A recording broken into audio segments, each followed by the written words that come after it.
عشرہ ذو الحجہ کی فضیلت۔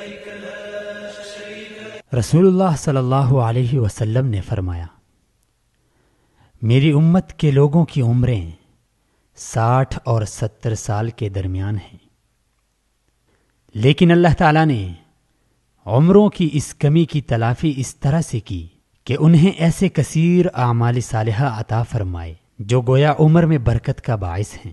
جو شخص ان اعمال کو بجا لائے گا گویا اسے ایک طویل عمر عطا کی گئی۔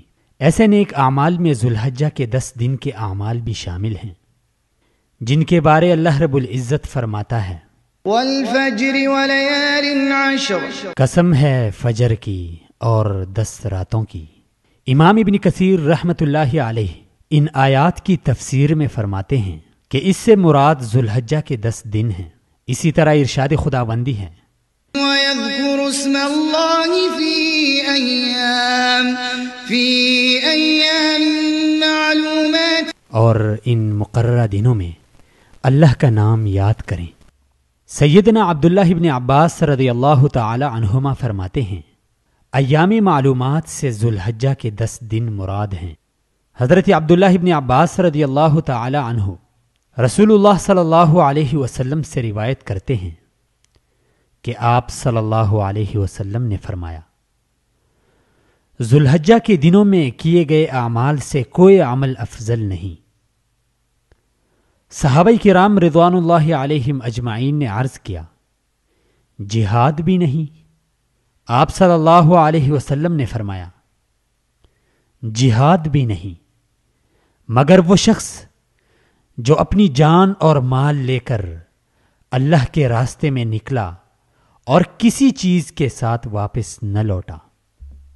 حضرت عبداللہ ابن عمر رضی اللہ تعالی عنہما روایت کرتے ہیں کہ رسول اللہ صلی اللہ علیہ وسلم نے فرمایا، اللہ سبحانہ و تعالی کے نزدیک ان 10 دنوں سے زیادہ کوئی دن برتر نہیں، اور نہ ہی ان ایام میں کیے گئے اعمال سے کوئی عمل زیادہ پسندیدہ ہے۔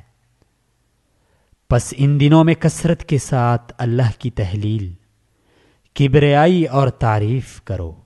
علامہ ابن حجر رحمۃ اللہ علیہ فرماتے ہیں کہ عشرہ ذی الحج کی برتری کا سبب یہی معلوم ہوتا ہے کہ اس میں نماز، روزہ، زکوٰۃ اور حج جیسی بنیادی عبادات جمع ہو چکی ہیں، جبکہ دوسرے دنوں میں ایسا نہیں۔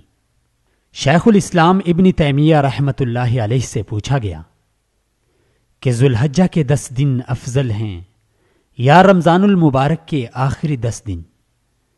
تو آپ رحمۃ اللہ علیہ نے جواب دیا، ذو الحجہ کے 10 دن رمضان المبارک کے آخری 10 دنوں سے افضل ہیں، اور رمضان کے آخری دنوں کی راتیں ذو الحجہ کے عشرہ کی راتوں سے افضل ہیں۔ برادران اسلام، اپنے وقت کو کارآمد بنائیے اور ان قیمتی گھڑیوں کے فوائد سمیٹنے میں جلدی کیجیے۔ اللہ رب العزت سے آئندہ وقت ضائع کرنے کی معافی مانگیے۔ بلا شبہ ان مبارک ایام میں نیک اعمال کی چاہت میں رہنا بلائی کی طرف پیش رفت ہے اور تقوی پر دلالت کرتا ہے۔ ارشاد باری تعالی ہے، ذلك ومن يعظم شعائر الله فإنها من تقوى القلوب، جو اللہ کی نشانیوں کی عزت اور تکریم کرے تو یہ اس کی دلی تقوی کی وجہ سے ہے۔ رسالہ اردو